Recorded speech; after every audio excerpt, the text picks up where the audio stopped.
Pour bien comprendre ce qu'est le logarithme, je vais utiliser tout au long des différentes vidéos une remarque assez importante, c'est un rappel sur le lien entre x carré, la parabole, et racine de x, la fonction racine.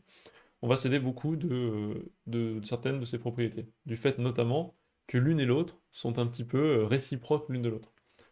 Alors, logarithme, définition et propriété, on va appeler fonction logarithme népérien, noté ln, la fonction qui est définie sur r plus étoile, donc 0 plus l'infini exclu, qui à tout nombre réel strictement positif x associe l'unique solution de l'équation e de y égale x d'inconnu y. C'est-à-dire qu'en fait, vous avez déjà vu avec l'exponentielle qu'on sait résoudre des équations du genre e de y égale e exposant y égale 1, on sait que y égale 0. Mais si je vous mets un e de y égale 2, là, vous êtes dans la panade. C'est-à-dire que e de y égale 2, on ne sait pas quoi faire. Et on va décider d'appeler la solution à l'équation e de y égale 2, log de 2. Ou à e de y égale x, log de x. On peut le faire pour n'importe quel x. Voilà. Donc l'idée, c'est quand vous mettez un y égale a quelconque ici, on va appeler cette distance ici log de a. Et vous commencez à voir peut-être pourquoi est-ce que je vous ai parlé de x2 et racine de x. L'idée, c'est ça, mathématiquement.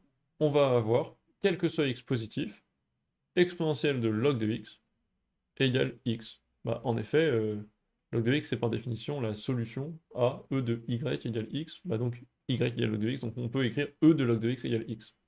Et de la même manière, on pourra écrire, quel que soit x appartenant à R, log de e de x égale x. En fait, ces deux fonctions vont être réciproques l'une de l'autre, de la même manière que la racine d'un x carré, ça fait x, ou euh, la racine de x au carré, ça fait x. Cette relation entre racine et x carré, ça va être la même pour log de x et exponentielle x. Et de la même manière d'ailleurs que la relation entre racine et la parabole, ça ne sera pas vrai, ces deux relations, pour les mêmes x.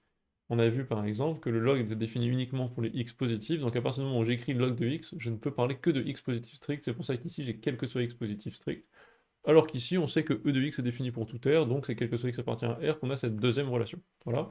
Certaines valeurs particulières, log de 1 égale 0, log de e égale 1, log de 1 sur e égale log de e de moins 1 égale moins 1. Donc l'erreur classique, c'est ce que je disais, hein, il y a des ensembles de d'existence pour ces égalités qui ne sont pas les mêmes. On a ces magnifiques courbes, ln est bien définie pour les x positifs, pas de ln si x est négatif, donc pas possible d'avoir la relation qui est là-haut. Très bien. Petit rappel, c'était donc la même chose, ce que je viens de vous dire en fait, hein, que racine de x au carré égale x, ben, je suis obligé de dire que c'est pour les x positifs, parce que sinon la racine n'existe pas. Donc je ne peux pas écrire le symbole racine de x pour un x qui serait autre chose que positif. Euh, et voilà. Alors dans l'autre sens, faites gaffe, hein, c'est quel que soit x égale r, pardon, quel que soit x appartenant à R, racine de x2 n'est pas égal à x, il est égal à la valeur absolue de x. Ça, c'est un des pièges avec lesquels on peut vous avoir.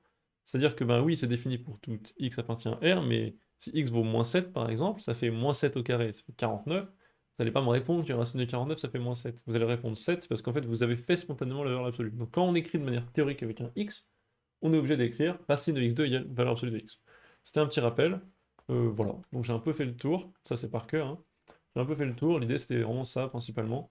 Comprendre que l'une et l'autre allaient être inverses l'une de l'autre, de la même manière que racine et la parabole le sont.